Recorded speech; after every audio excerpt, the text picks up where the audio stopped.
the meeting this morning, which is scrutiny on the future of bus and rail transport in Wales.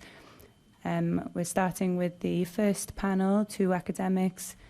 A very warm welcome to you. Perhaps it may be more appropriate for you to introduce yourselves for the record and to introduce your titles. Thank you.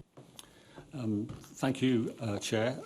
My name is Mark Barry. I'm a part-time Professor of Practice at Cardiff University School of Geography and Planning.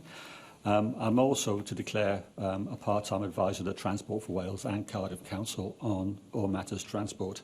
And I'll hand over. But I think for me, it's the realisation, especially in the last 3 or 4 years, that the house is on fire as regards the climate emergency. And I've learned a lot in the last few years, and I think some radical thinking is required as regards how we treat public transport, but also how that relates to things like demand management and especially land use planning. OK, well, this is our opportunity to make sure that we give you that space to tell us exactly what needs to happen. Graham. Good morning. I'm Graham Parkhurst, Professor of Sustainable Mobility and Director of the Centre for Transport and Society at the University of the West of England, just over the way in Bristol. My research group very much focuses on the interactions between society, technology, mobility and transport, and obviously we're very much focused on decarbonisation and how far technologies or behaviour change are going to be the key way to take us forward on that agenda. Excellent, and we're looking forward to you giving us that broader picture as well in terms of what others maybe are doing in comparison to the situation here in Wales. OK, I'll kick off with the first question, if I may, just a general one, really, because we're aware that bus and rail passenger numbers remain below pre-pandemic levels. Is that simply due to concerns about public health, or is there a more fundamental change playing out in terms of transport demand patterns? I'll quickly start. Yeah. From the data I've seen, I think we're almost back to almost 80% of pre-COVID levels, and I think it's clear that there are a change in travel patterns. But in the context of public transport demand, we have to remember that 80% of mobility choices result in people getting in cars. And if we're dealing with the climate emergency, the focus has got to be, even with reduced overall mobility quanta, how we shift more people from cars to public transport. I would add that we'd already been seeing growing working from home, and wasn't it interesting to hear that when the national UK government tried to encourage civil servants back, it turned out there was actually only 40–50% desk capacity for them. So this is something that's been going on for some time now. And I believe that COVID-19 has released suppressed demand for people to work from home, and it's not going to be easy to turn that back. If we look at the statistics, recovery is better on public transport, and all modes, in fact, at the weekends than it is at week times. So we're also seeing perhaps a shift from people making fewer trips for what we might call the non-discretionary purposes, the things they have to do, work, school, education, healthcare, but a higher level of trip making perhaps for more optional journeys, leisure and tourism, and well-being, I think, is possibly a winner from that. Well, that certainly chimes with the evidence we've had from Transport for Wales in relation to services on a Sunday, for example. Mark. Can I just add, we spent 30 or 40 years having to design and build infrastructure to move huge numbers of people for 2 hours a day in one direction and then 2 hours a day in another direction. And if you step back far enough, you think, well, that's really not very sensible use of capital investment. How do we spread the load? And actually what COVID has told us is that not everybody needs to be in the same place, in the same office every day, every week. People do need to mix and interact, and I'm cautious about throwing out the importance of social interaction in a work environment. But flexibility is a real opportunity, not just to get a better work-life balance and better well-being, but actually to design infrastructure that hasn't got to do a crazy amount of heavy lifting between 8:30 and 9:30 every morning. Yeah, OK, thank you. Joyce. Good morning, both. And you have talked about the changing nature of the use of public transport already.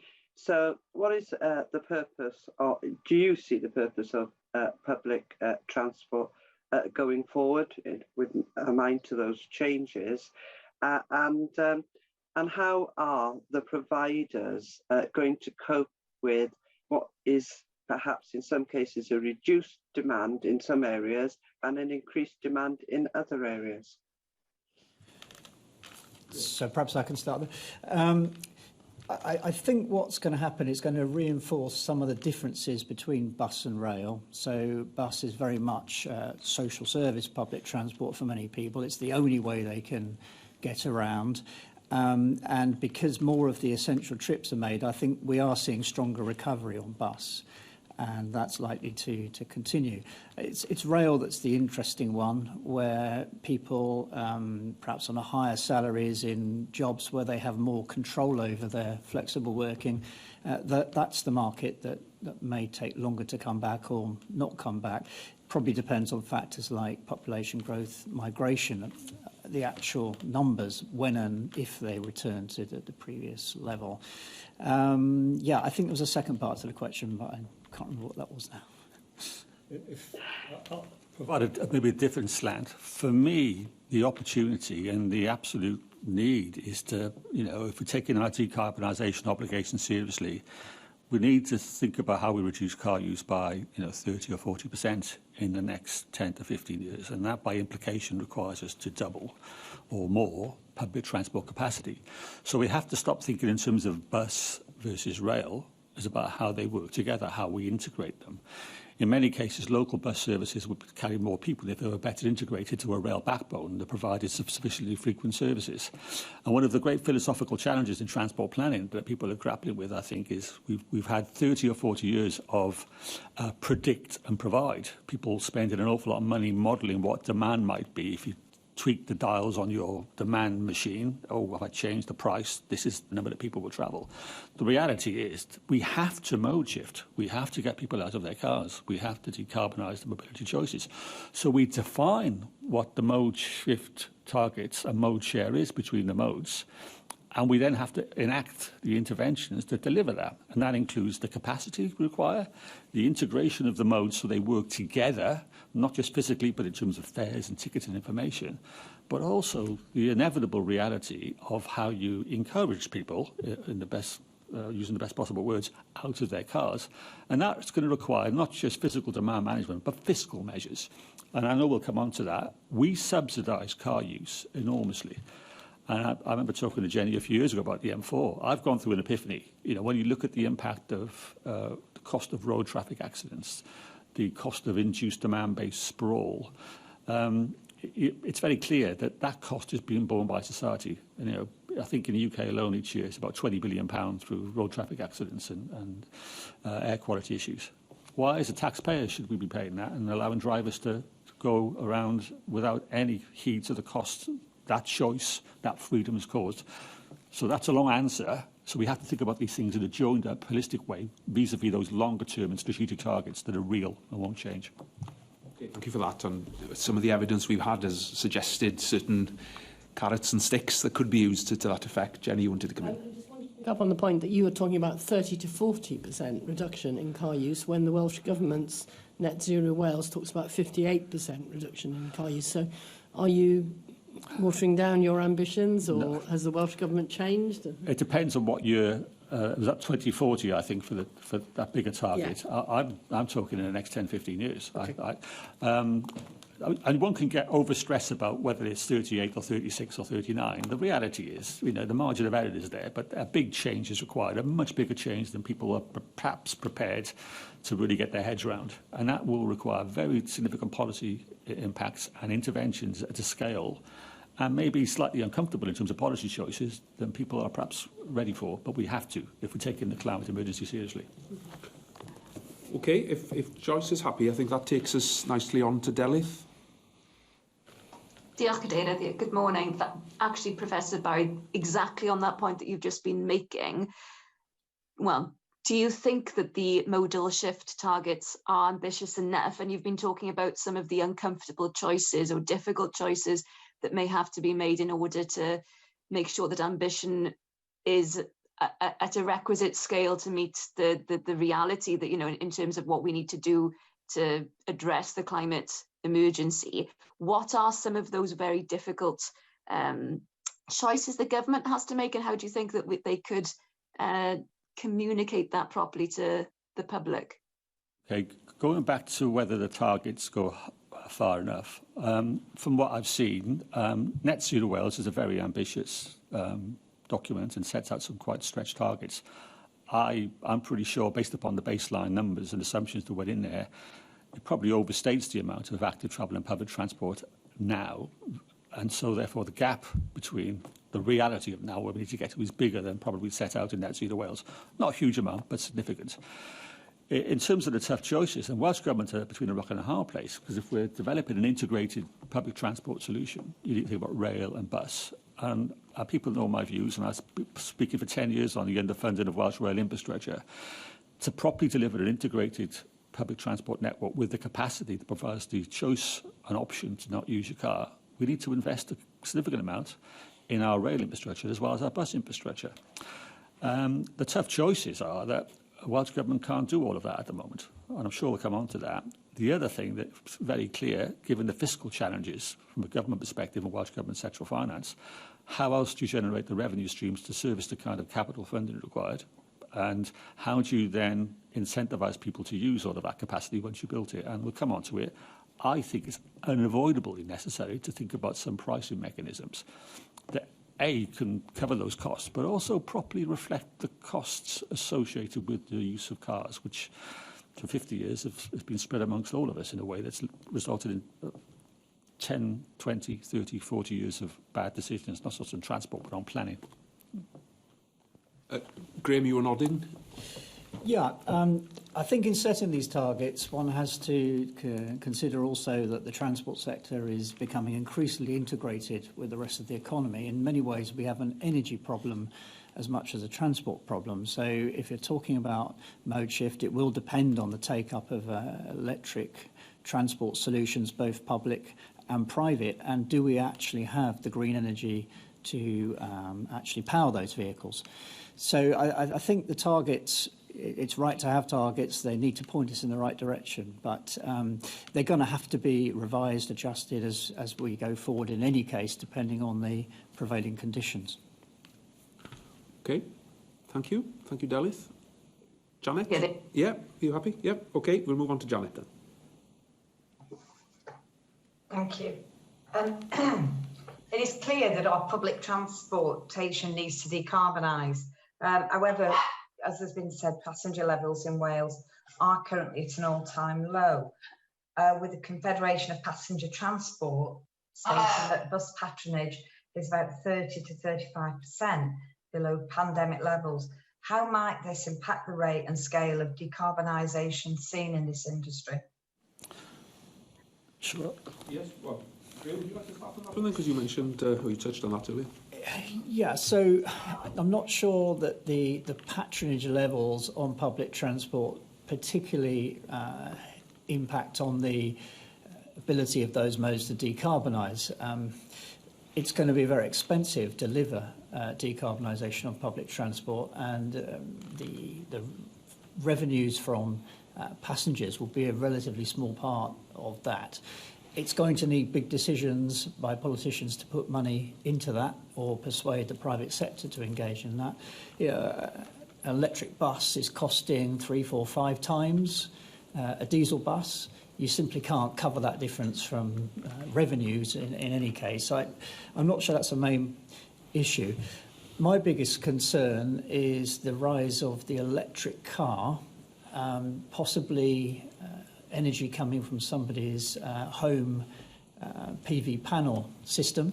So in effect, they're using a vehicle which they regard as completely clean, completely green, and public transport really must then decarbonise if it's going to be able to compete in that psychological battle that if I have an electric car, I might feel I've done my part, I've done my decarbonisation. Why on earth should I ever use a bus or train again if they're still supplied by diesel? Shall I come in? I think the issue, I'm not an expert on bus commercials, but the reality is with COVID, many more bus operations become non-commercial, and Welsh Government did step in to fund them. We have a very fragmented bus industry in Wales, and local authorities do fund many socially important services, but a lot of those have been cut and had been cut even before COVID. The reality is that there is a significant implication on government to fund the bus service necessary to provide the coverage that are frequent enough, go to enough places, and attractive enough to provide an alternative to what is easy choices on car use. So Janet makes a very good point. It's a very thorny issue. But again, this is one of the tough choices. If you want to deliver an alternative to people's easy choice of getting in a car, like in other European countries where the burden on the operational cost it falls more heavily on the taxpayer, then I think we have to address that issue. To the extent Welsh Government can do that, it should, but it's probably significantly constrained by its financial envelope and what it can afford to spend on, which is why those other measures, I think, become more important. This is the tough one, and I'm saying these things aren't easy, otherwise we would have done them by now. But we want to see more people using bus. It actually does present a more socially important option for many people. But a lot of those services have been squeezed out, and we need to find a way of bringing them back so people have a choice. Janet, yeah? Yeah. Well, in what ways then could we see the Welsh Government work more closely with our private sector transportation companies to support the decarbonisation of the industry, whilst also ensuring that it provides an affordable and reliable service to consumers? If there was an easy answer, I think it would have been given already. One of the examples I think is important is London has had its problems, but because the control of what services run where is controlled centrally, you can design a network that works with other bus services and rail services, and you can procure management contracts or concessions for those services. You can end up delivering to the passenger a more useful offer. We don't have that in Wales, really. And I know there's been some very positive conversations between some of the bus companies and TfW regarding the integrated ticketing and fares. But without a legislative framework for that, there's no obligation on any of those bus companies to follow on. Well, we know from history that arrangements with private bus companies can be turned off overnight. And things you think are going to happen don't happen, and things you weren't expecting to happen do happen. There needs to be an element of command, of control on what the network is. But I want to make sure we don't lose the innovation and flexibility that private companies can offer. So that mix where we go to a franchise concession-based model where private operators can still run services, but services that make sense from a social perspective and actually are integrated with other operators, both rail and bus. We don't have that. So the central control and think in mind function that TfW or Welsh Government could take to help shape that, I think is important. Does it have all the skills and capability today? Probably not. It has a lot more in place than it did 3 years ago. That's a skill and capability it needs to develop, so it has the kind of capability that Transport for London has had in place for the last 80 years. Again, not easy, but if we want to provide those choices, we have to think about that as a system and not as individual operations or individual routes. How do they work together? And that needs some sort of central control. I think I would add that there are some opportunities for the public sector to step into the market. For operators, once they've acquired an electric vehicle, there will be significant advantages in terms of maintenance, energy costs. The real problem is the capital outlay. Maybe public sector could buy the vehicles and lease them to private sector companies, to perhaps on a franchise basis, or offer them within the franchising arrangements so the vehicles are already identified. And of course, if there's bulk buying, that could bring the cost down. The cost will fall anyway. Perhaps I was a little bit negative earlier. It's a question of how quickly you want the change to happen. And there will come a point when all the buses available to purchase new will be electric. It's how quickly you want that transition to occur.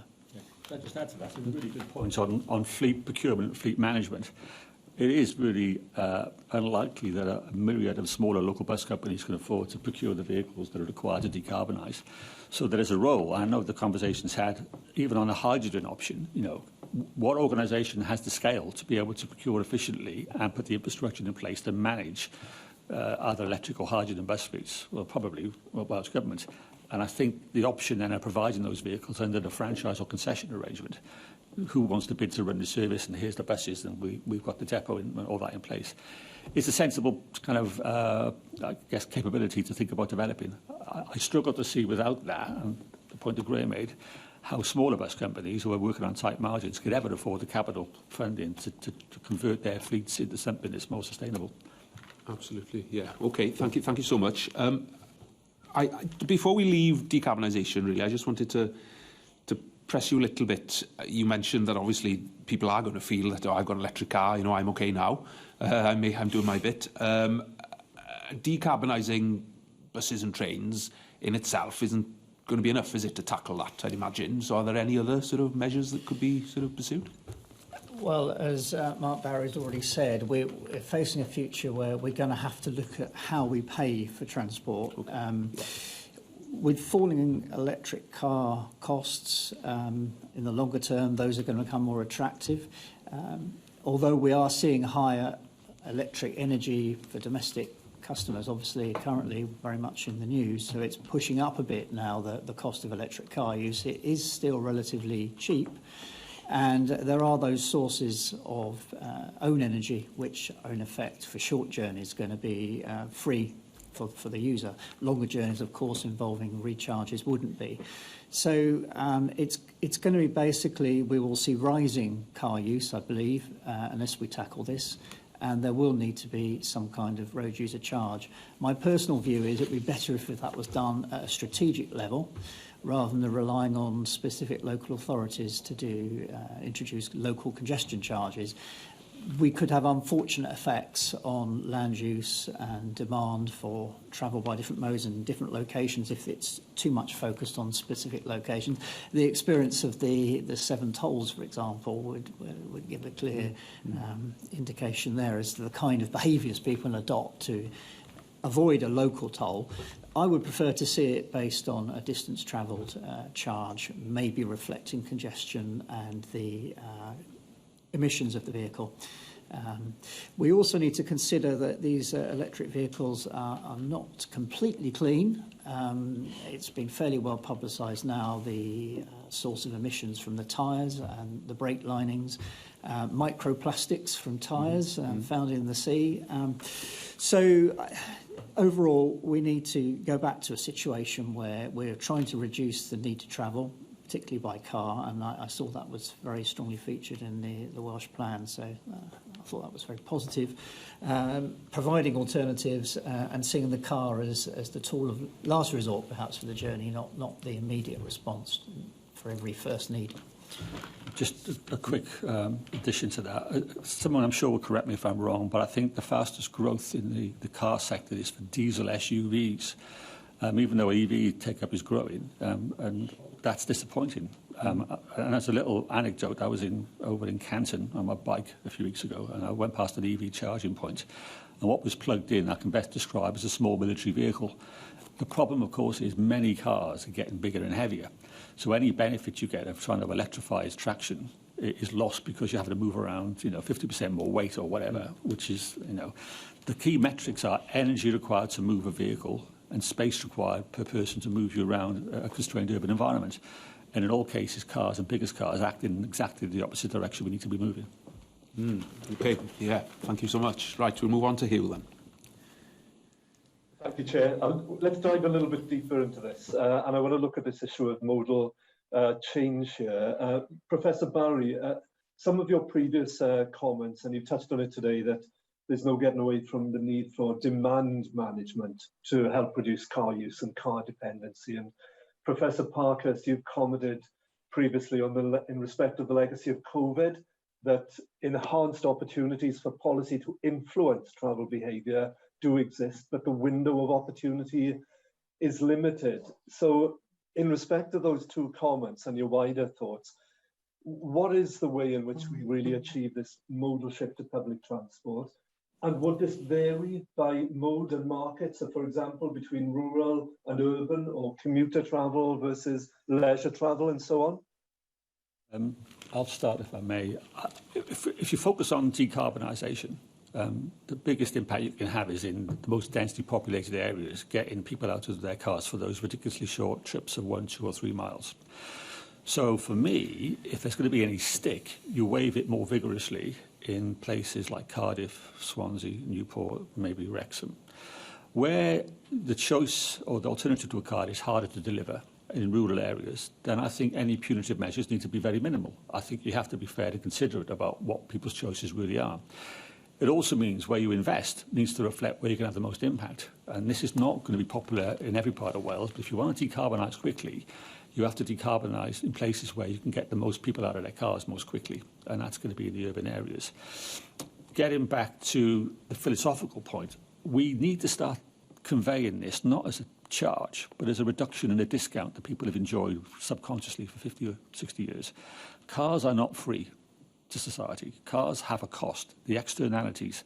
And we need to have a conversation and understand what those externalities are. I gave you an example. £16 billion every year in the UK as a result from 170,000 road traffic accidents, 25,000 serious injuries to take up ICU time, 1,700 deaths, 5 people every day on average are killed in the UK in a road traffic accident, 1 cyclist every day.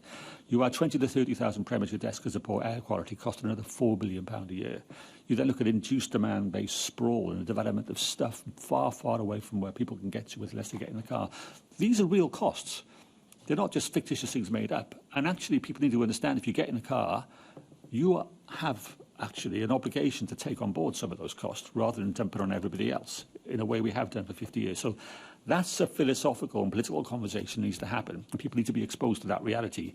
Then it will make it easier, I think, to justify saying we need to reduce the current discount you enjoy to drive around and enjoy those freedoms, which are not free.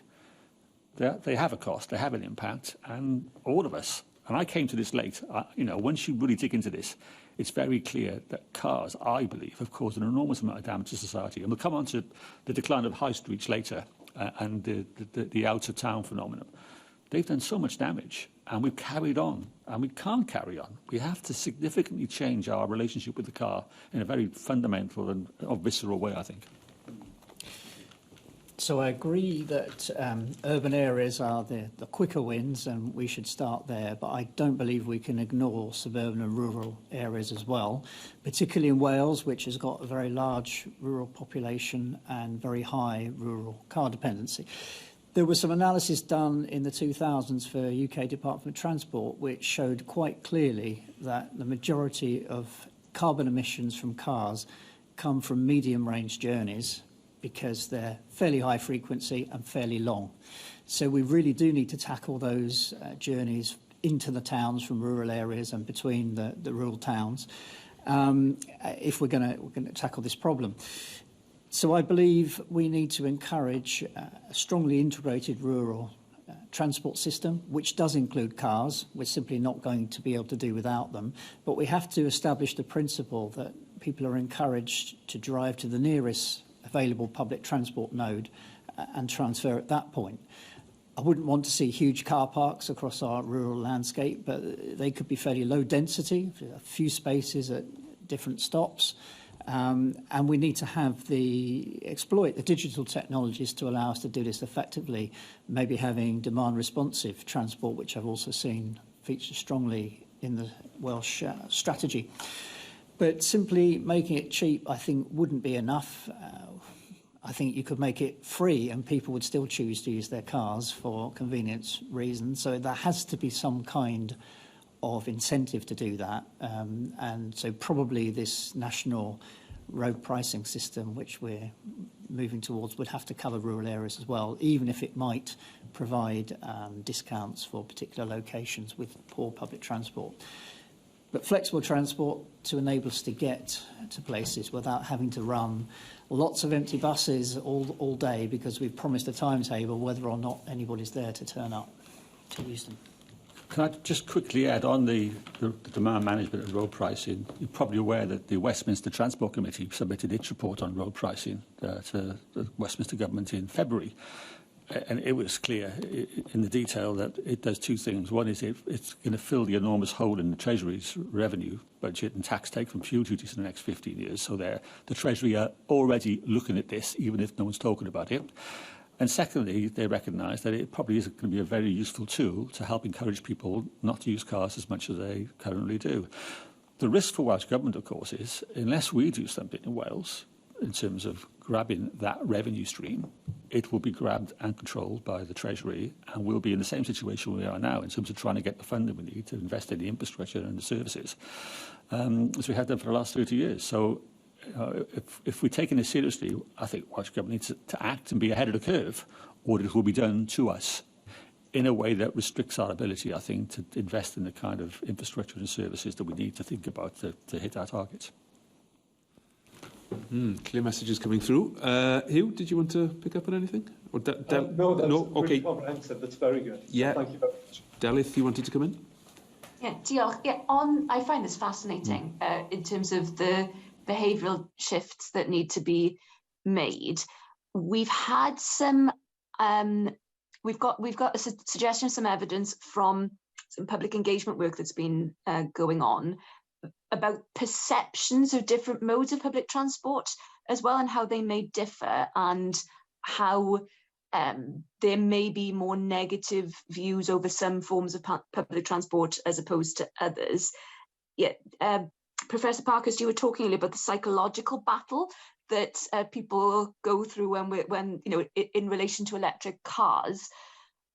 Any kind of a different kind of psychological battle that people may be going through in terms of just their perceptions of public transport? Is there anything more that you think that the government or any other actors could be doing to try to shift those cognitive biases that we may have? So I think it is important to consider the psychological aspect. People want to be seen in or on a vehicle that they believe reflects their status, their values. Do we always play into that? Probably not. Do we shout enough about the green potential of public transport? Once it is decarbonised, once it is electrified, maybe we can do that more. But at the end of the day, the product has to meet the user expectation. There's no good promoting something, people overcome their negative perceptions, ride on it and discover actually what they thought before was the case. You have a counterproductive effect. So the two need to be considered together. Improving the product, making sure it meets people's needs. We do have that integrated system that's reliable, easy to use, and then you can promote its strong values. Yes, I think maybe we could do more in terms of social marketing, and more in terms of image presentation. The right people are seen on the right vehicles. Our leading politicians seen on the public transport system. Can't underestimate the importance of people like Boris Johnson for promoting cycling in London, and he was one of many politicians out and about there on the bicycle, giving the lead. So in that one respect, I would say he has helped transport policy. I think a lot of people would like to see Boris Johnson get on his bike, but that's another matter. Okay, Mark, did you want to add anything? Just a quick thing. I think people are generally, and even my mother was quoted, I think, as saying something, this metro was never going to happen or whatever. People have not seen any kind of significant investment in our public transport services network at scale, probably ever. We've seen little bits here and there. And I just think that has led to many years of people's disinclination to even consider using public transport in a major way. I do think and hope and expect, and I'm not a behavioural expert, when we see the South Wales Metro tram trains and tramways beginning to operate on the Valley lines down to Cardiff and to Cardiff Bay, people, I think, may well be generally gobsmacked as to what is now being delivered. Now, I know there's some challenges and issues, but we will get there. It will be delivered, and it will have an impact. Showing and by delivering some shiny stuff to people, that will help change behaviours as well as the six we've talked about. But there's a legacy of not a great deal happening in this space, which I think has probably led to decades of generational, I guess, cynicism about what public transport can do for us. And that will take a bit of turning round, I think. Okay, thank you so much. Joyce. I think coming down the track very quickly, and it's here actually, the cost of living crisis, and the fact that the price of diesel is shooting up, so you can't even be guaranteed the same price for diesel in the same day.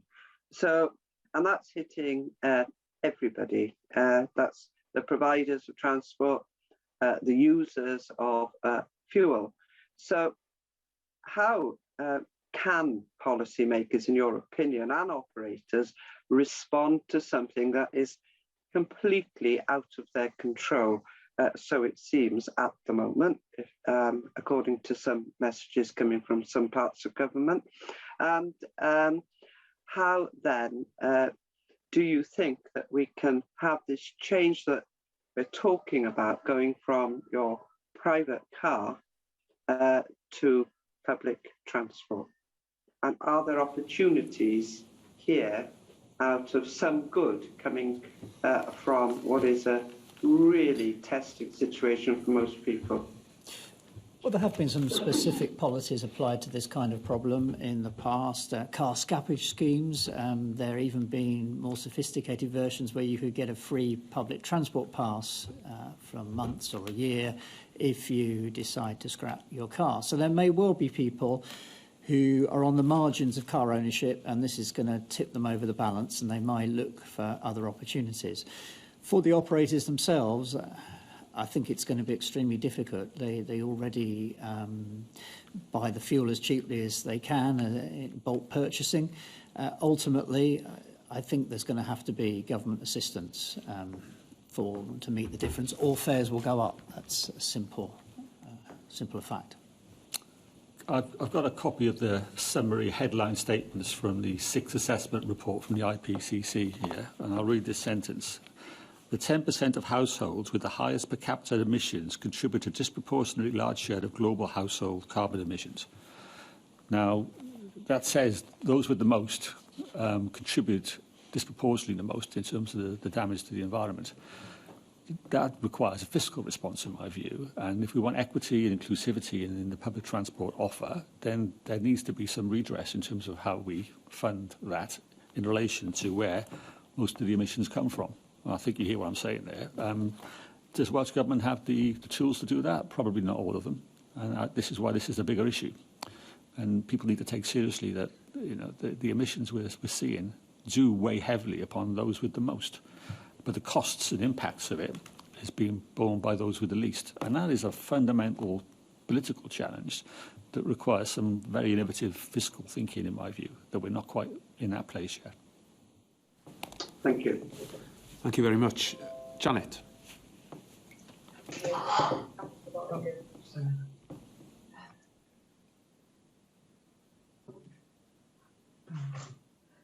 Since Transport for Wales took over the rail franchise, the organisation has been fined in excess of £3 million due to poor performance. And between 2018-19, the numbers of trains that were cancelled were the highest since 2010. Given this track record, why would we now support the Welsh Government's proposals for a national bus franchise? Do you know what? I'm no fan of poor performance. I know James Price and the team. They've got a lot on their plate. And where performance falls short, people need to be held to account. So I would cut them a little bit of slack. They've inherited probably the oldest rail fleet in the UK. They're in the middle of the most complicated and challenging infrastructure project Wales has taken on. And they're trying to transition all of that in the middle of an epidemic and now with this cost of living crisis. Do I think we should be relaxed about poor performance? No. Is this a unique feature of Welsh transport versus what happens elsewhere in the UK? No. I mean, these things happen for many operators. I do think that James and the team recognise this and are trying to deal with it. Let's not hold off, because I think it's ultimately really important that passengers get a good service, and where trains are cancelled or things don't turn up or whatever happens that kind of turns people off, we have to fix. But given where we started on the rail franchise and what was inherited, for me, 30 or 40 years of depreciation versus the average in the UK, then there are certain, for me, I guess, mitigating factors that support us, giving them a little bit more slack, but without taking our foot not on the neck of the executive, but keeping the focus on performance, because I think ultimately we've got to get that right. And it probably isn't as good as it can be, but the background does justify some of that to a certain extent. Perhaps I can respond on the issue of franchising and bus franchising.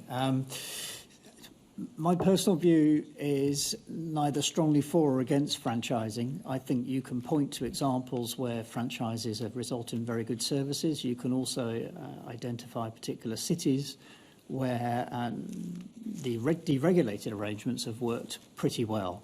And it's been possible to make improvements, for example, Bristol's Metrobus in an environment which isn't franchised, although there is particular regulatory control over that infrastructure.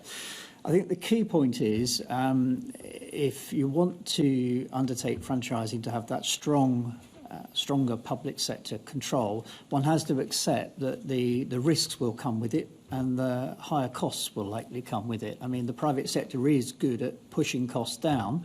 The public sector, no doubt, can bring its ability to control events and other transport systems to maximise certain benefits, but there will essentially be pros and cons probably in any system. The key thing is that whatever the regulatory framework, things work best when the public and private sector have good relationships, strong operators wanting to deliver a high-quality product, and the public sector strongly supporting them. I think that's the key point. I'd just add to that. Personally, I lean away from having lots of publicly owned bus companies. I lean towards public control of what the buses should do and where they should go. And I recall some work done looking at the Network Rails issues over the last 30 years. The issue wasn't whether it was a franchise or a concession or a publicly owned. It was actually the specification, procurement and contract management of said services. That's the fundamental thing. So I have no ideological particular view as to what the ownership should be. I do think what we need to focus on is what service we want, where they need to run, the price of them so that people can afford them, and procure and assemble the services in the most effective way, both public and private, as we see fit. Janet? Yeah, thank you. I mean, we know from the Welsh Government buying the airport, and, you know, let's be honest, 52 million, spends 100 million on it to have it valued at 15 million. And then we've got problems with the air from Anglesey to Cardiff. You know, there are problems with our rail system and, of course, our bus system. So do you know what the predicted associated costs are for the Welsh Government? Because for me, as a politician and representative of consumers wanting to use these modes of transport, it doesn't give me much confidence when, you know, Welsh Government takes on something. And I'm really fearful for the bus industry now. You know, would that it not, you know, do you know what the costs are? And would that not actually, that funding go better to working with the private sector in order to provide a more affordable, reliable and environmentally friendly bus service? It's a really good question, Jenna, and I think the need to capture the innovation that is more freely discharged and expressed in a private company versus in a bureaucracy, I think is really important. But where bus companies are operating to a purely commercial remit, you do get problems. I'll give an example. Again, if I got this wrong, people will challenge me. Cardiff Bus used to have virtually a monopoly in Cardiff and actually used to cross-subsidise services late at night in areas where there wasn't much demand to provide a social service to cover most of the city. Other operators have come in and they focused on the high-value, high-demand routes, and that effectively has shrunk the ability of Cardiff Bus to offer those socially important services. So, you know, the new company arriving, we all know who they are, had a very innovative marketing campaign, very clever, and you want to capture that fleet of foot innovation, but not at the cost of offering an integrated service for most of the people for most of the time. And this is not an easy thing to address, and we have to find a balance between the private sector innovation and flexibility and its ability to fleet of foot versus ensuring we present people sufficiently attractive services that will get people out of their car. Do I have an easy answer to that? No. But I do think ultimately it's about where government and Transport for Wales and bodies like that should focus in what are the services we want to see and measure those versus what they can do on decarbonisation. And then you procure the most suitable operators, be them, you know, if they're private, fine, if they're public, fine. But you don't have a dogmatic view that it's got to be one or the other. You find the best to suit your purpose. And I personally think a lot of the bus companies we're dealing with are perfectly happy to operate in a concession or franchised environment in other parts of Europe. They're perfectly happy to work in a more regulated environment in the UK as well. They may not say it, but actually their corporate headquarters are used to this model from working all over Europe. So I think there's a balance to be had, and I think we can get that if we aim for it. I would agree that one of the experiences of COVID-19 for bus companies is it's probably made them more willing to be part of franchising arrangements, given that the market has been impacted so badly, and we don't know how long it's going to take to recover. I can't provide specific figures for Wales, but it's worthwhile noting that if you go back a few years, at the height of public support for transport in London, it was receiving about half the bus subsidy for the entire United Kingdom. It's come down a lot since then, but probably the subsidy per passenger is more equivalent in London and outside. The big difference is that outside of London, a lot of the subsidy is for concessionary fares, which is for a very specific targeted group of users. The actual subsidy for running the services is fairly small part of the subsidy. Therefore, if the state wants to take responsibility and add additional services, likely they're going to be less commercially viable than the existing services. So you can see that the subsidy costs will go up. It's almost inevitable. Can I add one other anecdotal story which may help? Wales introduced free bus travel for over 60s several years ago, which sounds great. And what that has done in some circumstances is that bus companies know that there's a revenue to be had from moving around people with a flask and a sandwich box in the middle of the afternoon, and I'll be in that category next year, sadly. And then you maybe subconsciously start designing your networks to move around pensioners in the middle of the afternoon because you know you can count them and claim the revenue because of the concessionary fares. And you become less focused on actually the more economically or other socially important services you could offer, commuting or whatever. So there is, everything has unintended consequences. And even the good we try to do will have an intended consequence. And it's difficult to identify that. I think we're living with that now. I also suggest, given finances are tight, is it more important to provide free bus travel for everyone over 60, important that is, or is it more important to provide free bus travel for everyone under 25 trying to get to work? And these are real questions and choices we need to grapple with. I favour actually providing a bit more support for younger people in a very uncertain work environment where travel costs make a disproportionately high proportion of actually what people earn. And we need to get our economy moving as well. So maybe we just say to older people, well, you just pay £1. That will change behaviours and make the networks a bit more responsive to what we really need to be doing, rather than moving people around every afternoon for a trip on the bus, which is actually in some cases what's happened. Well, there's a whole other hour there, I think, of scrutiny, but certainly that's something that we can chew on. Hugh has indicated that he'd like to come in, I think Delith as well, so we go to Hugh first. Yes, just a quick follow-up, Chair. When we talk about you've talked about the massive investment that's needed in fleet in terms of decarbonisation. We've touched on the approach of franchise model. All of these things suggest to me that that would mean a quite radical restructuring of the private commercial sector out there. That we would see fewer small operators and more regional, larger operators. Am I wrong in that? Is that naive, simplistic thinking? And what do European examples tell us about this franchise model? Has that led to more of this sort of larger, fewer operators working hand in glove with the franchise organiser? I mean, I think it does vary from country to country, but you do tend to see regional, local monopoly operators in many countries on a franchising basis.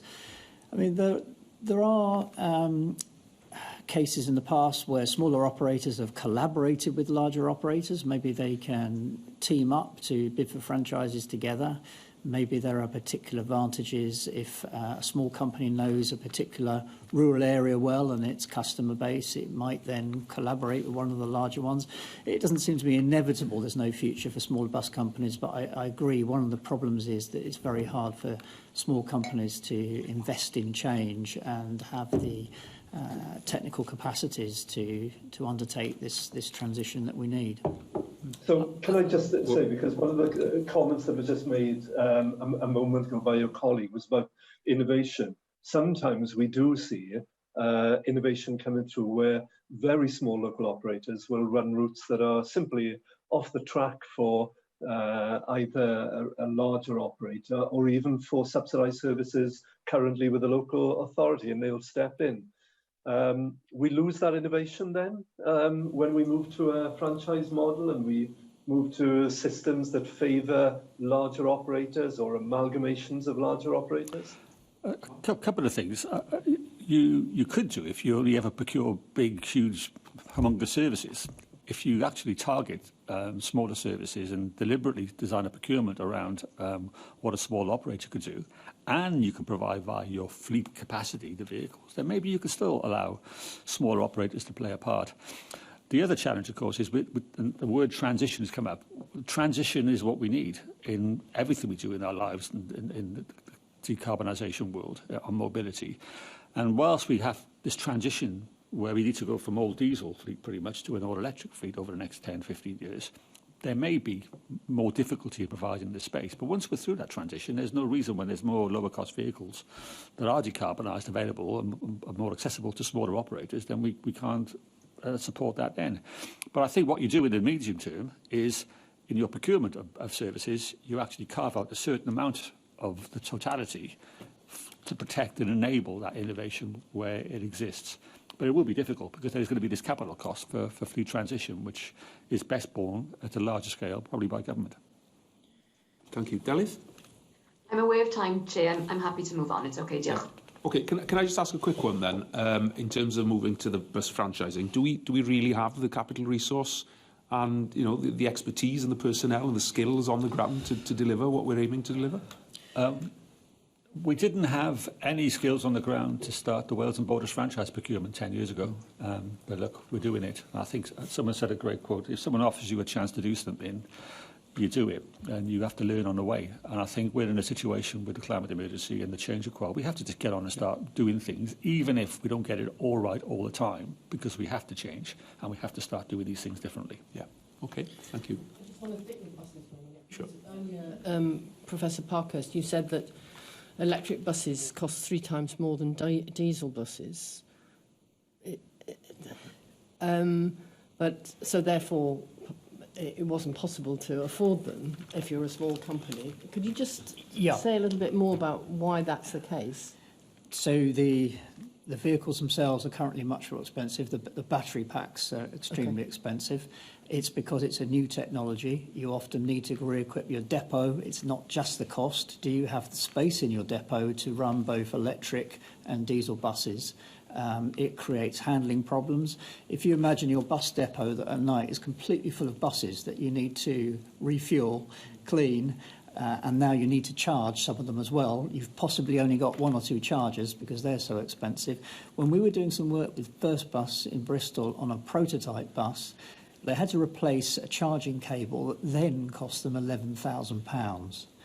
I'm sure it's a fraction of that now. Costs are coming down. But these small bus operators we're talking about, they probably don't buy new buses anyway. So they will buy second or third-hand buses, so they wouldn't expect to be able to buy an electric bus for many years to come.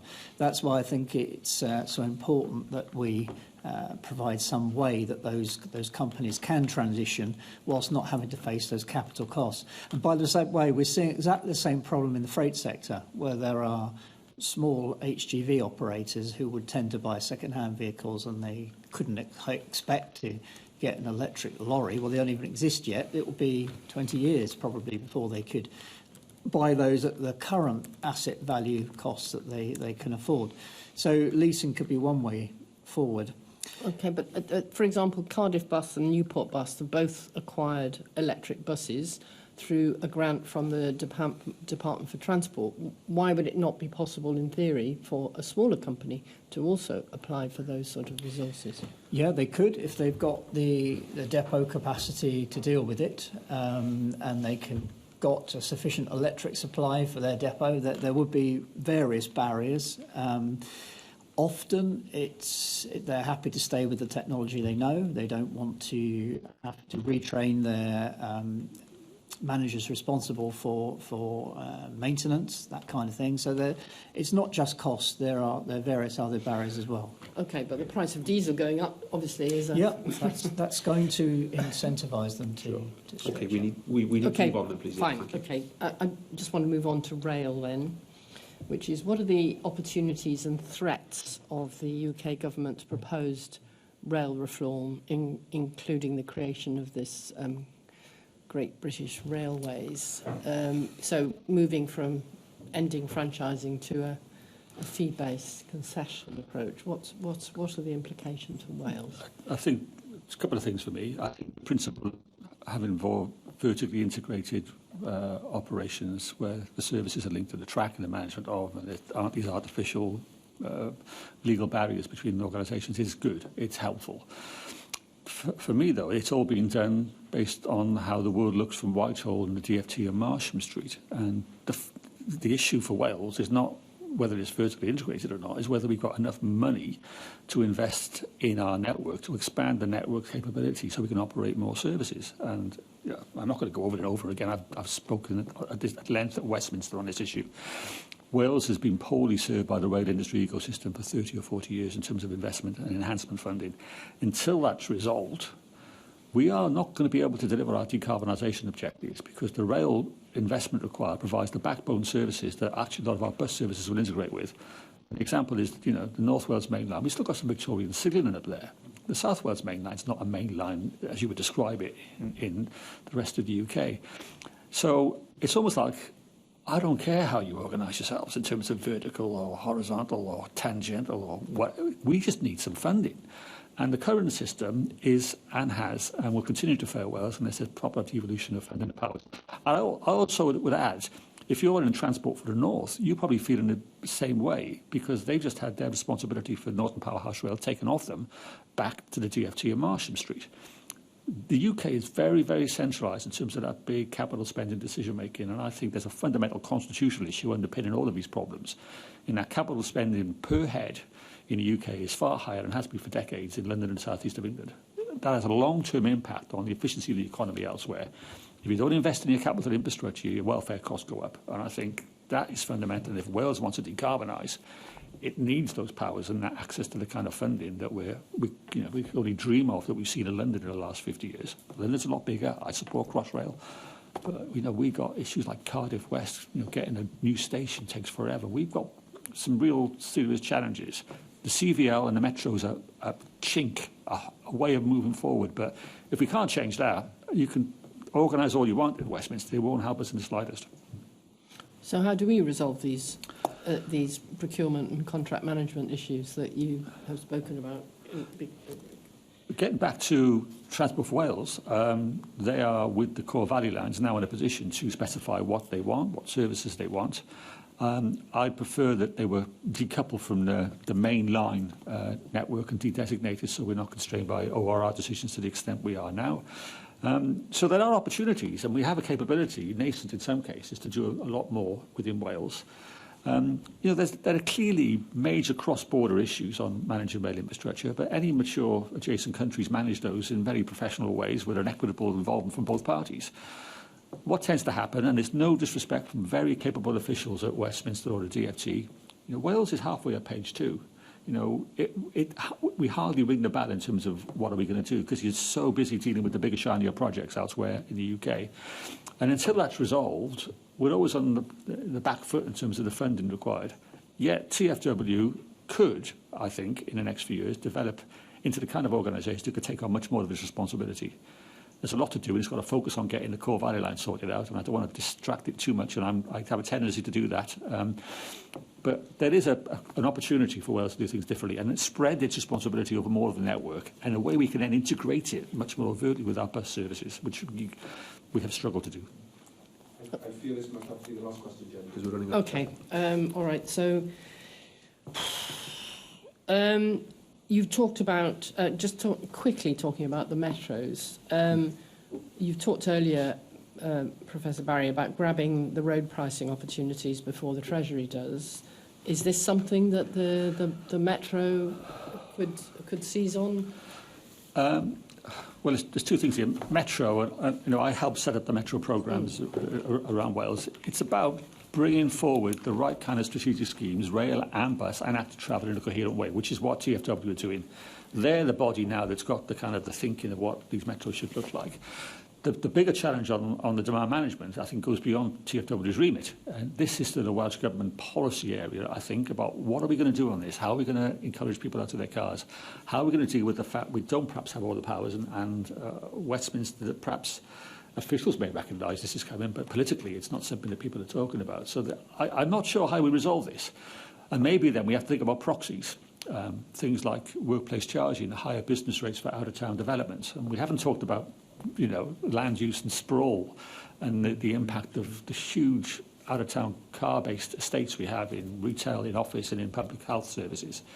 Maybe we start levying higher business rate levies for those kind of places and generate the revenue stream we can use. We have to be fleet of foot. If we don't have the tools we want, what tools can we create from the current portfolio of powers? And we've got the chicken and egg problem, which is that we can't force people to get out of their cars until we've got those alternative options on public transport. I mean, you know, people have got to get to. Well, we can, but in places like Cardiff and Newport and Swansea, I am convinced that 20-30% of all car trips could easily be transferred. And I'm not saying I'm a great, you know, beacon of light here, but I got rid of my car 5 years ago, and I used to drive everywhere. I was just like everybody else. I'm going to hop in the car, I'm going to go to the shop, I'm going to go, but now I don't. So it is possible, and I think there's a huge amount of opportunity, even with the active travel opportunity, to get people out of their cars. If I could just add one point.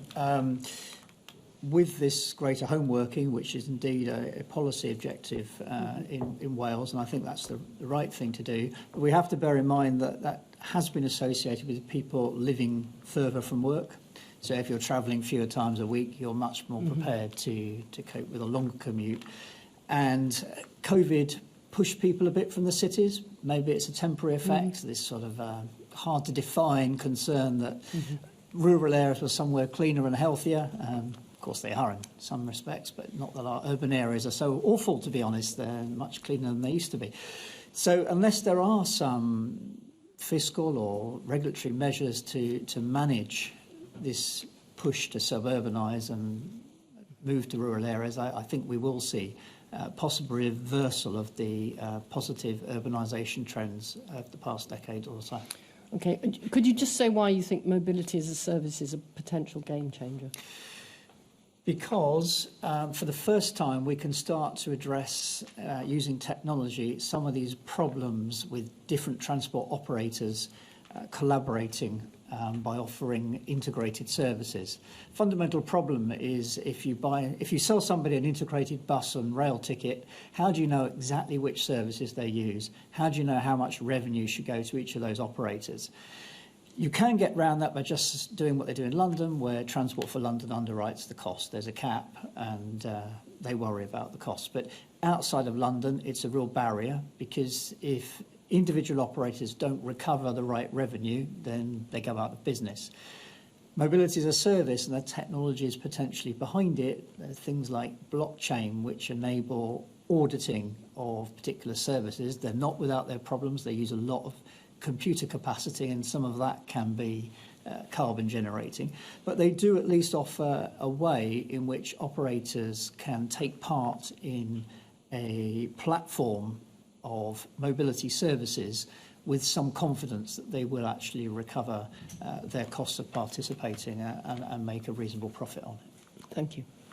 Okay, thank you. I'm afraid the clock has beaten us, but can I thank you both for allowing us to mine a very, very rich vein of evidence. I'm sure there'll be other things that we may want to pick up on further in written form, if you'd be willing to maybe help us in that respect. You will be sent a transcript of the evidence and the session of the meeting, just to check for accuracy, but with that, can I thank you both for your attendance? Diolch yn fawr iawn. And can I therefore advise the committee that we'll now break and look to reconvene informally at 12:20 in readiness for our next evidence.